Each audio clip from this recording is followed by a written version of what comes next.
I don't think Hamlet's really that great of a character, to be honest. Hamlet's not that great of a character. He's kind of whiny. Right. Don Quixote. I like the story of Hamlet. I think it's a very good play, but Hamlet's just kind of a whiny little. I don't know. I have a theory that Hamlet is a comedy. It's just like a pitch black comedy, and so people don't laugh.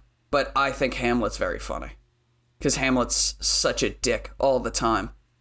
And this theory was spurred on by the fact that Hamlet says in Hamlet, brevity is the soul of wit, but he also has more lines of dialogue than any other Shakespearean character, right?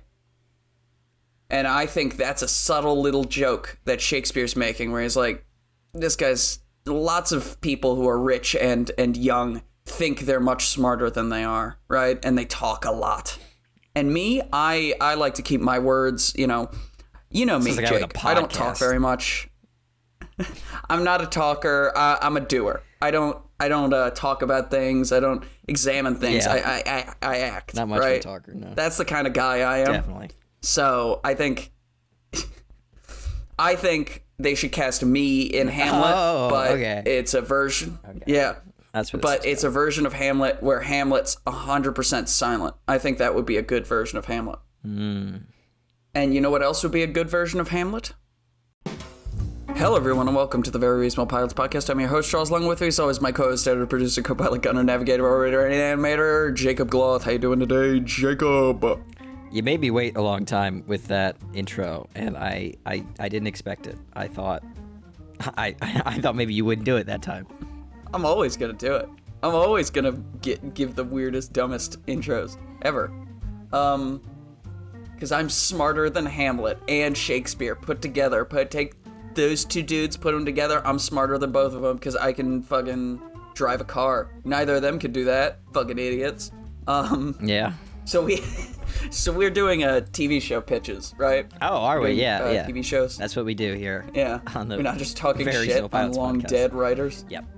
It is. Well, maybe we will be talking shit on some long dead writers because I've got one in here who I've turned into a horrific drunk. He's not who you're thinking. Actually, I don't know how much writing he really did. Well, I guess he wrote down some of his philosophy. Well, I just kind of gave it away there. Who do you think it is? What's your guess? Well, the way you say it now, I'm like, what? I don't know. Very long dead. More on the scale of long dead, he's super long dead. Like Socrates? A little later. Okay. Just a touch later. Just when I say a touch later, I literally mean a touch later. Like maybe go 2 generations down. Plato? One more later. Oh my god. I don't fucking know. Aristotle. I don't know much about the classics. Aristotle. Okay. Very close. Go Socrates, right. Plato, Aristotle. Because Socrates taught Plato and Plato taught Aristotle, right? Isn't that how it worked? Mm-hmm. Or am I misremembering? And Aristotle taught a central character in Alexander the Great. Oh, this might be an Alexander the Great show, or is it? Because it's a movie, actually. I'm not totally sold on my titles here. The 2 titles I have are A Macedonian Wedding and 2 Deaths and a Wedding. Mm-hmm. Those are the titles. All right. It's so set, we're getting... Yeah, it's set in Macedonia. How? Macedon. Uh-huh. In October of 336 BC. Okay. Is this, like, comedic at all in tone? Okay, so not like, Three Stooges comedic, but like Death of Stalin comedic. Yeah. Like a little, like we'll probably have like, I've casted some of the people in here, but probably a lot of these people could be like, just straight up British comedian actors, or just, we could have comedians in these roles, but they play it straight at a lot of points here. So it's not all, 100%. It's not all comedic. Can we cast John Cleese as Aristotle? Because I think that's funny. That could work. He could be. I don't know. And he might be a little too old at this point. Like, he might die if he does some of the things I've got Aristotle doing. Yeah. Aristotle is going to get very drunk, and he's going to fall down a lot in this. So I just am thinking of John Cleese because I saw something on his Instagram yesterday where he's like signing posters and he's just screaming for cheese. He wants cheese. Give me my cheese. Yeah, I saw that. It's like, I'll sign 3 posters per piece of cheese. And I thought that was very funny. And I'm like, I could see him being Aristotle. You know what? If we can get John Cleese and Michael Palin in this, I'd be up for it totally. Yeah. Maybe Eric Idle as well. I was thinking if... Yeah, Terry Gilliam directing. Like, fucking, let's go for it. But I was like, if it's going to be a comedy, you could call it My Big Fat Macedonian Wedding. But that's a little bit more parody. Like, I understand why you wouldn't want to do that if it's not funny. Like, if it's not a jokes, wall to wall. It's more like a dramedy. That is a good idea. I don't know if... I don't... I'm not sure. That is a good title, though. I'm not 100% on it, because it might just be, like, just slightly too parody, but it's also a good title, so it could work either way. Exactly. I don't know. The characters I have here are all historical. So I'm gonna give you a lot of names right now, Charlie. I don't expect you to remember them, especially since whenever I read about this period, the problem that a lot of you'll have when you read it is that everyone has the same exact name, because the Macedonian baby book only has like 12 names in it. So that does make it hard, doesn't it? I will do my best here to keep you on track. You know what? You know what I'm gonna do that I've never done before? I'm gonna take notes. I'm gonna take notes on your show. I'm gonna see if that helps. Okay, it's my movie, Charlie. Jeez, all right. Come on. Get it. Your movie. Sorry. Your movie. I'm gonna write movie in big letters on the top of my notes. The big man himself, number 1 here, Phillip of Macedon, the king of Macedon, Alexander's father.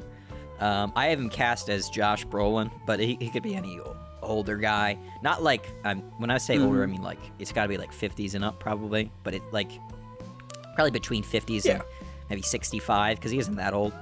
Now, Philip Macedon, he's a very clever, brave, big guy, big burly dude, but he's also very smart, deceitful, kind of a trickster. But his most notable traits are, at this point in his life, he's really fucked up, because he's known for fighting in all the battles that he goes on campaign for. So he's missing an eye, he's missing several limbs. So he's missing, we'll say he's missing a leg, he's missing multiple fingers, definitely missing an eye. He has a cane, he can't walk without a severe limp. He's kind of a wreck, but he still gets around. He can still somehow fight in battles as well. So he's still mobile, but he's kind of a mess. And he's still making jokes. Like, he's still, like, kind of...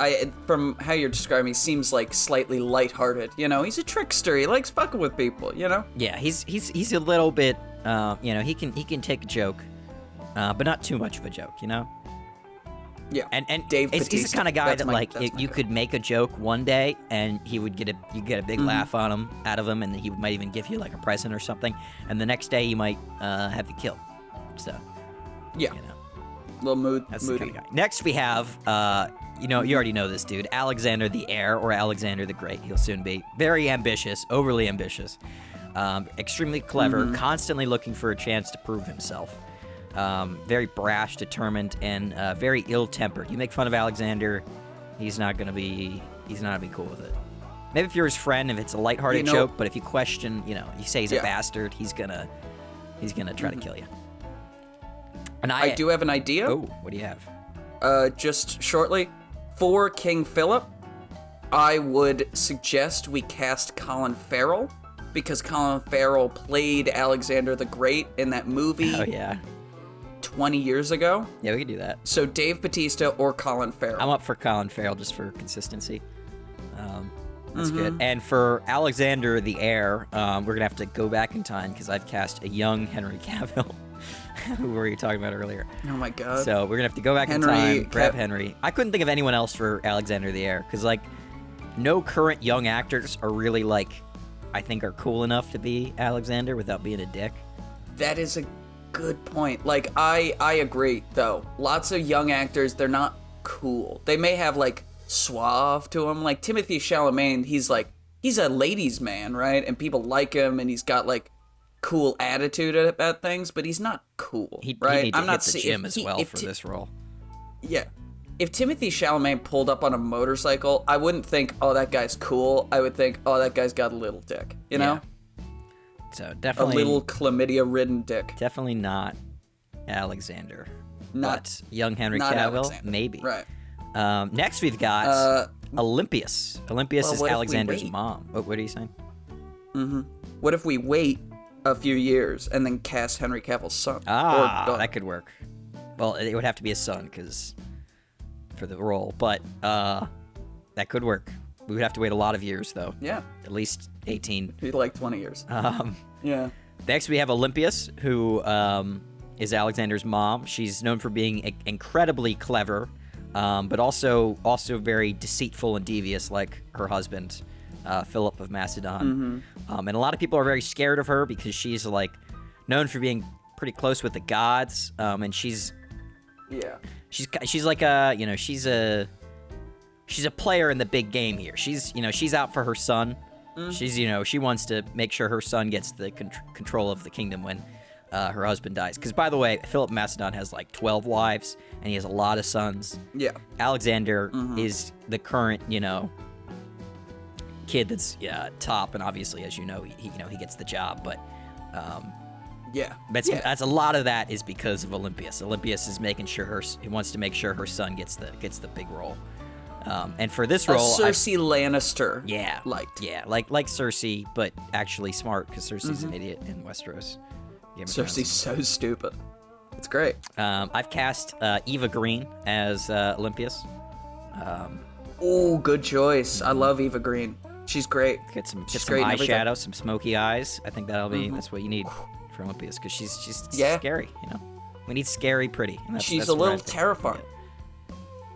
She's terrifying, but she's also so gorgeous that you understand why the king puts up with her being scary and manipulative. Yeah, because he's also scary and manipulative too. Next we have Pausanias. Pausanias is the jilted lover of Philip. Now, Philip of Macedon is, he goes for women and men. And, well, it's not you wouldn't really call it like, it's a little different than we would today, as we'll get into it, like what we think of as homosexuality. But, Pausanias is his lover, or was his lover because he gets swapped out before this movie starts. He gets swapped out for another guy who's also named Pausanias, but is younger. Okay. So, Pausanias. I'm writing down 2 Pausaniases. Pausanias 1 is the jilted lover. Pausanias 2 is the new, younger lover. I wrote down Pausanias, jilted lover, male. Pausanias, young, current lover. Yes. All right. Next we have Attalus. Here's where it's going to get confusing. Attalus Wait, is... we're not... Wait, you want I the thought cast? we were casting. There's a lot of characters. We can cast everyone if you want, but this is going to be like a 2-hour show. That's fair. I'll say, can we cast Pausanias, and then I'll be done casting, unless you have an idea. Okay. Just because I think they should be a comedic duo of some description. Well, there's only one Pausanias that's actually in the show. The other Pausanias is not in the movie, but he's talked about a lot. Okay. Then forget it. Okay. I'm gonna write down my captain. Okay, you can tell us at the end if we have time. Next we have Attalus. Attalus is the father of Cleopatra. Cleopatra is the new wife of Philip. So Philip just got married again, new wife. Her name's Cleopatra. Attalus is the father. He's big, brawny, and he's got ideas above his station. Kind of an angry looking dude. Then we have Cleopatra again. Cleopatra is the daughter of Philip of Macedon and Olympius. So younger daughter. This is her wedding, okay? And then I also mentioned Cleopatra the wife. So just very clear here. Philip has a wife that's named Cleopatra and a daughter named Cleopatra, both of around the same age. Okay, that's not good. Next we have Alexander of Epirus. So Alexander of Epirus, not Alexander the Great. Alexander of Epirus is the brother of Olympius, okay? So Olympius' brother. So Alexander's uncle, okay, is this Alexander. He's also the lover of Philip. So he's banging... Oh my God. He's banging his sister's husband. All right, Philip's lover, not the other Pausanias. So Philip is God, banging. these notes were bad. Philip's banging Olympias, who's his wife, Cleopatra, who's his wife, and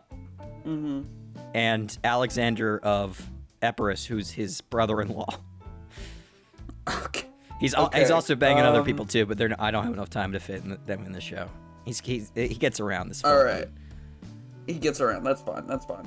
We don't slut shame here. Nope. We love a one-legged guy hobbling around to his different lovers. Yeah. Next we have the man himself, Aristotle. Very smart, obviously. Aristotle. Okay. Aristotle, very smart, relaxed. He's, he doesn't seem to really care about most things that are happening in the wedding, except he's invested in Alexander.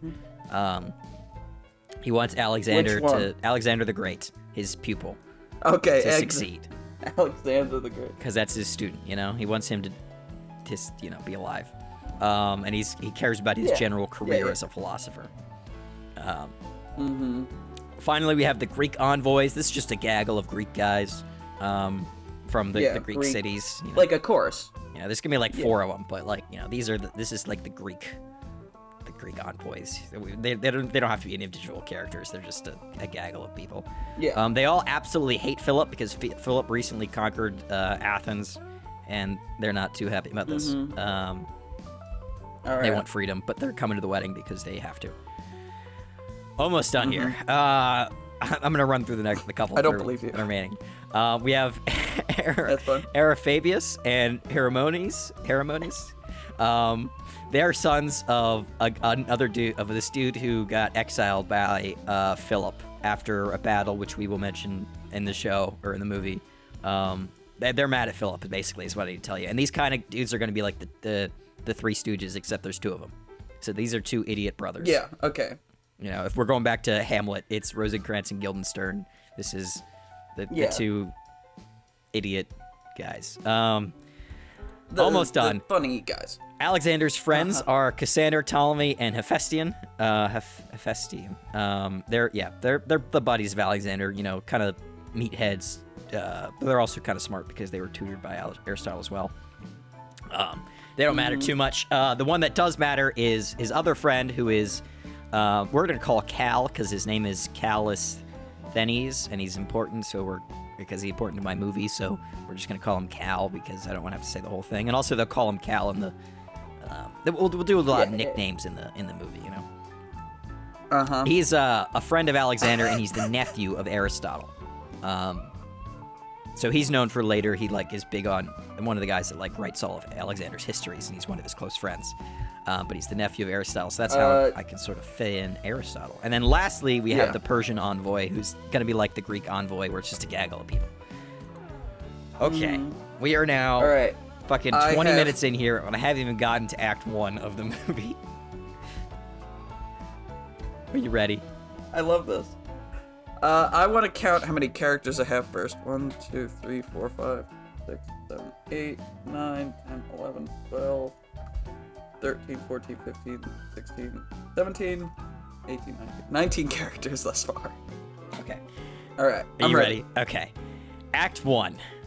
Cal and Aristotle climb the hill to the wedding at the Macedonian capital. Cal is very excited, but Aristotle is kind of, doesn't really give a fuck.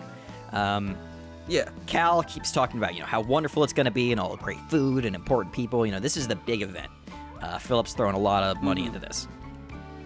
And Aristotle reminds him that those same important people just conquered Greece, which is where Aristotle's from. And while Cal is not really fazed by this, and he's like, things are better under Philip. There's less fighting between the little city-states. Plus Aristotle's the one teaching Alexander, and Alexander's a nice guy, and he's the heir. So, it's not all bad that they're overlords. They're kind of helping their overlords. And Aristotle hushes him and points out, he's like, you shouldn't be saying this too loud, okay? The other Greek envoy is right ahead of them. And he points out that, points them out, and he points out a couple of them. He's like, they all are well-known Philip haters. We get a little flashback of the Battle of Chaeronea, which is where we're going to see these exact same envoys that we just saw there fighting viciously against the Macedonians. He's like, okay, you can't be saying that too loud or these guys are going to get angry at you. And Aristotle warns, Cal that not all the Greeks, they don't like their new overlords, and some of them want to, try to kill them and free themselves. And Cal asks, Aristotle why, why are we uncertain? Why do they think that they can just kill them and, kill Philip or something and free them? And Aristotle's like, well, this is an uncertain time. If a king dies, you have no idea what could happen. Cal doesn't really understand that, and he tries to question Aristotle, but by this time they reach the top of the hill, and he's taken aback by the festivities. There's tons of dancers, food, excitement everywhere. There's 12 golden statues of the gods that adorn the hall, and in the center, a 13th statue of Philip. And a bystander says that, this is kind of risky here. He's going to provoke the gods by putting his statue up with the gods. That's a little much. And Cal, he goes up and he tries to scorn them. He's like, you can't be saying that about Philip. Philip's great. And while he's, giving this speech about how great Philip is, that's when he catches the attention of Alexander, his friend, who's like, oh, hey, it's my buddy. He's here. And he gives him a hug and he welcomes him and Aristotle. And he immediately, Aristotle asks where the wine is, and Alexander points over to his own private table that he set up for Aristotle with a big jug of wine that's set aside just for him. And the philosopher, obviously, is very happy about this and remarks that, I taught you well, he's happy that his student understands his needs. Aristotle's quite the drunk, as you'll get into in a second. Alexander takes Cal to the others, Cassander, Ptolemy, and Hephaestion, and they start drinking, all the friends. They're shit-talking Aristotle as they watch him get very drunk, so they're just watching their teacher get blasted and laughing at him. And Alexander and the other boys are regaling the Battle of Chaeronea, so Cal wasn't at this battle, but Alexander was fighting in it. And so they're talking about their big triumph over the Greeks. And as they're doing this, Pausanias comes in. So this is Pausanias, the jilted lover of Philip, comes in, and he's dressed in very nicely as a bodyguard. Now, a bodyguard's like a top role in the Macedonian hierarchy. And his clothes are very new, so it's clear to the boys that he's new in that role. And Cal points him out, and he's like, does your father have a new bodyguard? Who's this guy? I haven't seen him before. And all of Alexander's friends laugh, but Alexander is quiet, and he tells Cal that he is, but the honor has been given in a way to appease him, as in, what's his name, Pausanias, after a great embarrassment that his father was kind of a part of. So there's something there. We don't know what happened, but it's clearly Philip has offended Pausanias in some way, and he's become a bodyguard to try to ease it a little bit. Ptolemy jokes that it's that the great embarrassment is Attilus's dick, but we don't get any more. We don't get any more information about that because Attalus comes in. We don't get to see his dong? Attalus comes in, and Alexander grows really angry, and he doesn't want to even look at Attalus. He just he brings all of his friends away, and that's when he tells his friends about what happened at his father's wedding. So when his father married Cleopatra, the wife, not his daughter here. Okay. Not the daughter who is currently getting married. He married Attilus's daughter, who's also named Cleopatra. So he's at his father's wedding. He's telling his friends about this. He's like, he's there, and Attalus gives up a toast, and he's like, hopefully now we'll have a true heir to Macedon. And Alexander takes that as he's getting called a bastard. So Alexander takes a cup and throws it at him. As you do. And Philip, not, I guess in, not wanting his son to start a fight with his new father-in-law, grabs his sword, unsheaths it, and charges at Alexander. But as you know, Philip is a man with, he's got like a wooden leg or something. He's got a lot of problems. He's missing an eye. So when he gets up from his couch, he falls over and tumbles on the ground. And Alexander jokes that how is this man supposed to cross from Europe to Asia when he can't even get from one couch to another? Yeah, that's a good one. That's a good line. Yeah, I mean, we'll workshop it a bit, but it's good. Yeah, well, he said something like that in real life. But Ptolemy asks if if that's why he's laying low. He was laying low in his mother's homeland before this, which Cal didn't know about. And he's like, "Oh, you were hiding? Like, what's going on? Are you was you and your dad okay?" And he's like, "Everything's fine now," but his face looks a little unconvinced. So there's clearly some trouble in the Macedonian household here. Was Alexander still the heir? Yeah. We don't know. So Cal gets up to get another drink and check on his uncle, but his uncle immediately collapses. And as he's going over to help his uncle, he overhears Attalus talking about the king's new son by his daughter. She's pregnant, and how he will soon be the heir. So he's like, "Oh, okay." So Attalus, I don't know what's going on over there. Attalus clearly thinks I thought Alexander was the heir.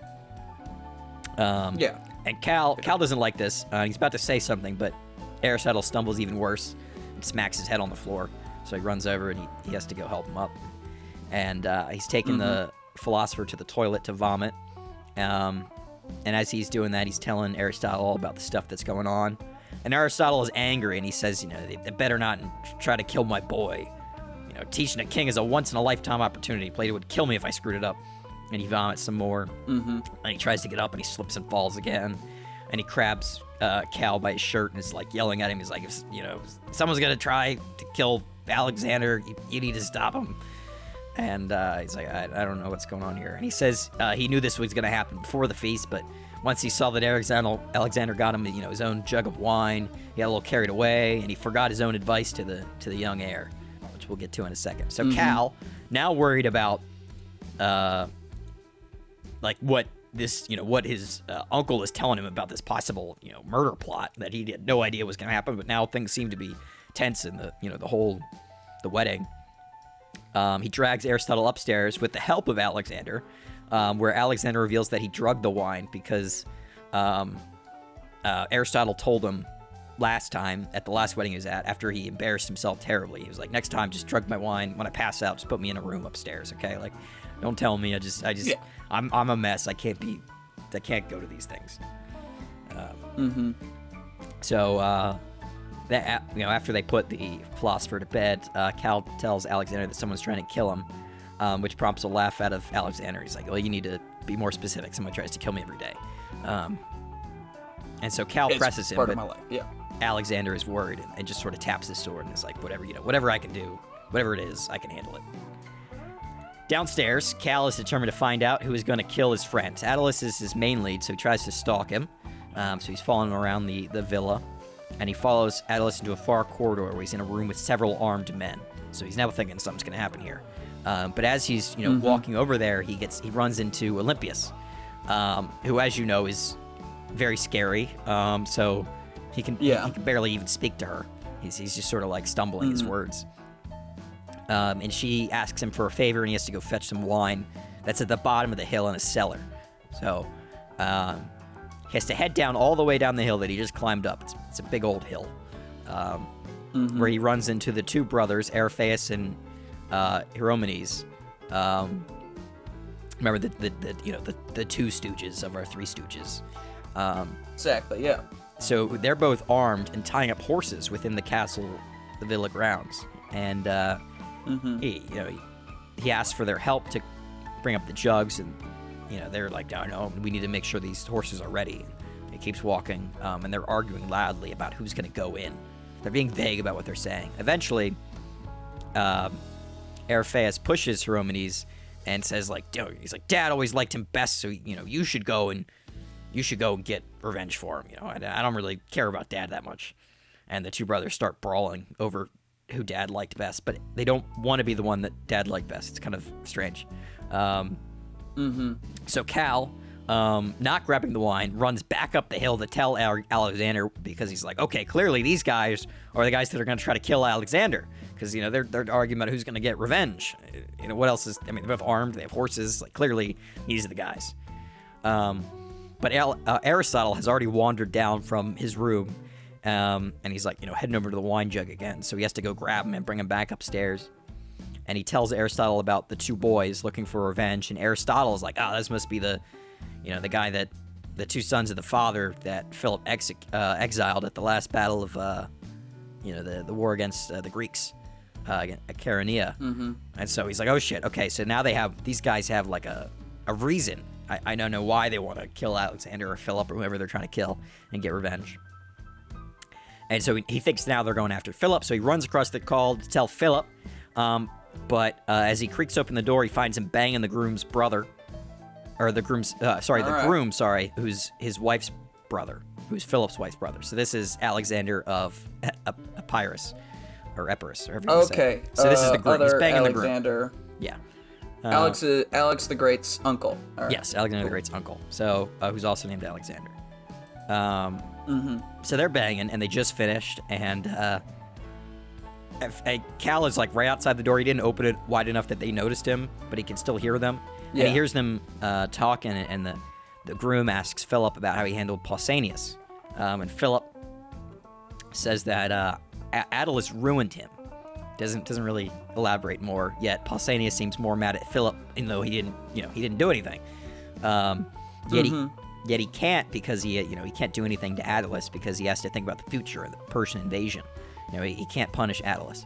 So he just gave Pausanias, a bodyguard job and some presents.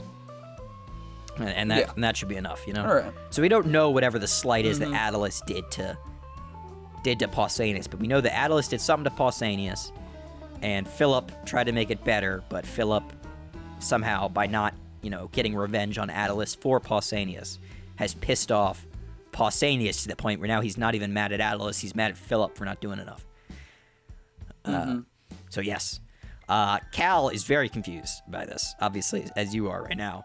And he then overhears... I am a little confused. He then overhears Alexander speaking with his mother about something that he refuses to do. He keeps saying, like, no, I'm not going to do that. I'll get back in my dad's favor through bravery, not trickery. And Olympias is trying to plead with him, like trying to convince him. But he just keeps saying no. And that's when Cal, after they're done speaking, Cal accidentally runs into Olympias, who asks if he has seen her daughter or brother. Her brother being the guy that's currently in the room with her husband, banging him. And he doesn't even know how to respond to this question. Like, how do you answer to the wife of the man that you just watched banging her brother? Like, I don't know. So he's just kind of frozen. And then she's like, where's the wine jug? Did you bring it up? And Cal's like, he takes his way out. So he goes and he runs to get it. And as Cal's in the cellar, he runs across some Greeks exchanging money with some cloaked men. So the envoy of Greeks that we talked about earlier, they're exchanging some money. Yeah. And he hides and he listens in, and they take, as he takes the wine jug and he sees the Greeks take a big burlap sack of what he can only assume to be weapons. There's two big, long burlap sacks that they get from these cloaked men. So he goes back up the hill, and as he's running to tell Alexander and Philip and whoever will listen to him about what he just saw, he runs into Attalus, who demands that, he's like, I can't find the philosopher, so I'm going to take the philosopher's nephew, and you're going to join us, and you're going to drink and tell us about philosophy. And so he grabs him, and he taunts and he jokes about philosophy for a little bit. And then he wants his thoughts on his own version of justice, Attalus' version of justice, from the philosopher's nephew. And he talks about how his young friend, Pausanias, had developed a relationship with Philip that pushed out the other Pausanias aside. And the other Pausanias, being mad that this new Pausanias had come in and taken his lover, started a bunch of malicious rumors to the point where it ruined the new Pausanias' reputation. Okay. And the new Pausanias, feeling like his reputation was ruined, dove in front of a bunch of arrows that were aimed at Philip and died.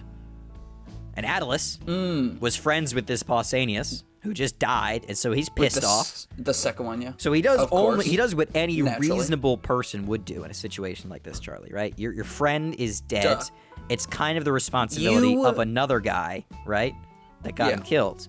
You're banging the king, right? And the king, I'm saying, like, Jake Gloth is having sex with the king, and I'm there, and we're friends, and then you jump in front of a bunch of arrows because your reputation's been ruined, and I'm mad at King Charles because of it. No, you're not mad at King Philip here. You're mad at the other Pausanias who started the rumors. Oh, okay. Yeah, I'm mad at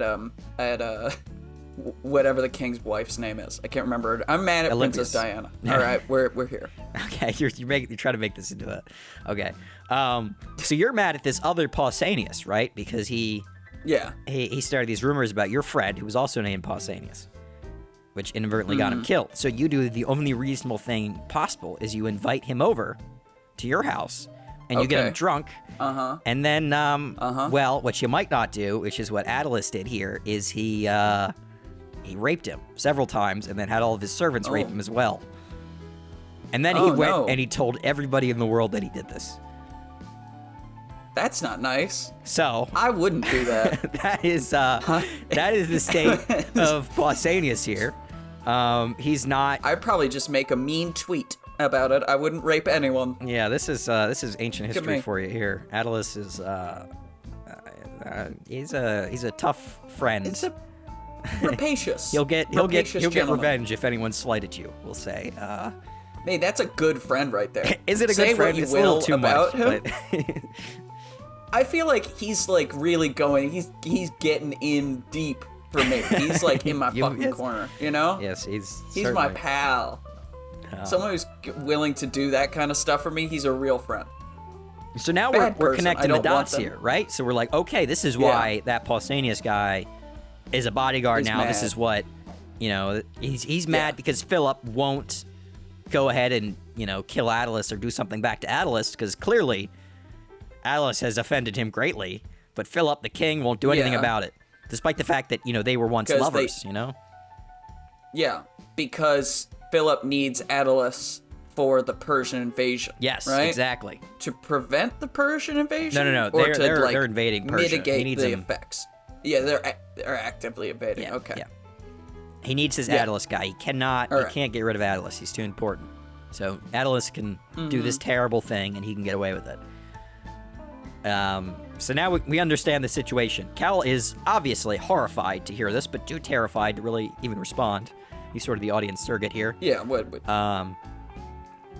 And before he can really even fully process everything that he's just been told, the wedding is starting, and Attalus has to go, and so does Cal. And Cal gets grabbed by Alexander because he's going to sit with Alexander and all of his friends for the wedding. And he watches his big dumb friends. The wedding start with scared eyes as he's searching for the killer. Still has no idea who the killer is. Everything's just so confusing. Everyone seems like they're going to kill somebody at this wedding. Yeah. Now, or do something bad to him. During the wedding, he's sitting right in front of the Greeks. Imagine like pews or something. I don't really know how a Macedonian wedding works, so I kind of just imagine it's like a church, but it's not because that's obviously just a regular ass wedding. I don't know how it actually goes in ancient history. I didn't look that up.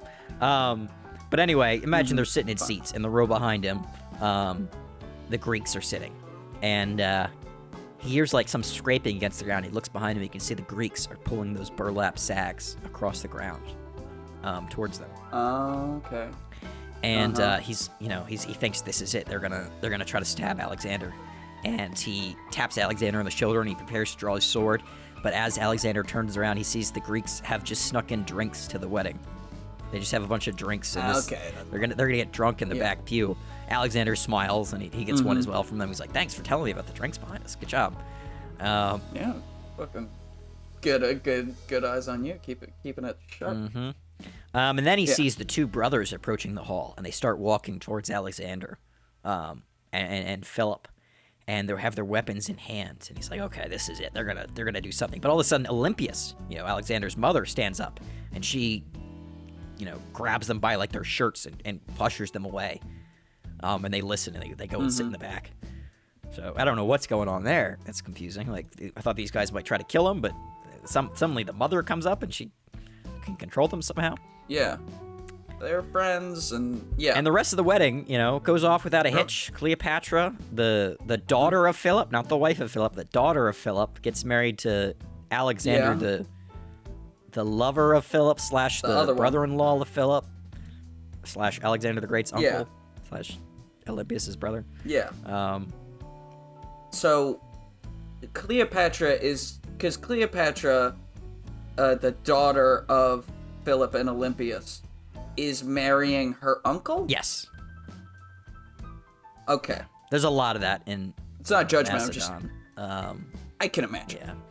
I think there's a lot of that in just history in general. There's an exceptional amount of that in Macedonian history. So the wedding goes off without a hitch, and the party is next. Woohoo!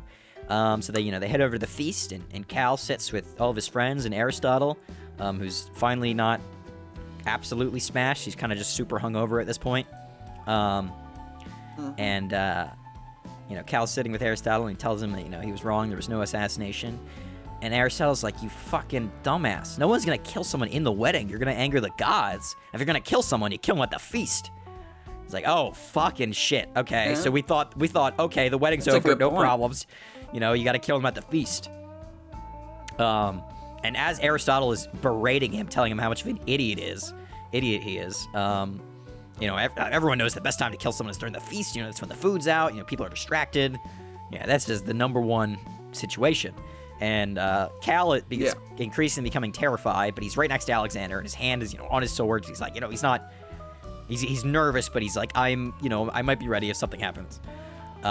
First, the Persian envoy approaches, and that's when Cal feels like he's the biggest dumbass in the entire world, because Macedon is getting ready to invade Persia. Who the hell else would want to kill Alexander and his father but the freaking Persians? That is a good point. So he's like, okay, this is the worst scenario. Aristotle is telling him how much of a dumbass he is for not even thinking of that. But the Persians, they just drop off a gift and they leave. So, not the Persians. Not the Persians. Well, I would, if I were Cal here, right? And I understand this is all thousands of years old. But if I were Cal, I would look at that wine, right? That the Greeks had. Because we've established poisoning wine is a thing that you can do here in this universe. This universe, of course, being the history of the world that we live in. But that's where I would think, personally. It's like a Chekhov's drunken. So this is all real historically, because I don't think you know who the killer is, because there is a killer at this wedding. Who do you think the killer is? Maybe that's the title. A killer at the wedding. I am going to say, all right. I just told you it's not Persia, but everyone else is out there. Yeah, it's not the envoys. We've decided that it's not the Greek or Persian envoys, because, well, maybe it's the Greek envoys, but it's not the Persian envoys. And everybody else is a suspect, right? Except for probably Olympias and Cal. Right, and Aristotle. Those are the three people where I don't think she's not gonna kill her own son. There's two people. Right? There's two possible people that could die here. Oh, that Philip or Alexander could die, right? Yes. I am going to say, because this is, I would say, a tragedy of errors instead of a comedy of errors. I'm going to say it's Pausanias, or maybe it's Pausanias and Olympias are teaming up, right? Because they're both mad at Philip for various reasons. Okay.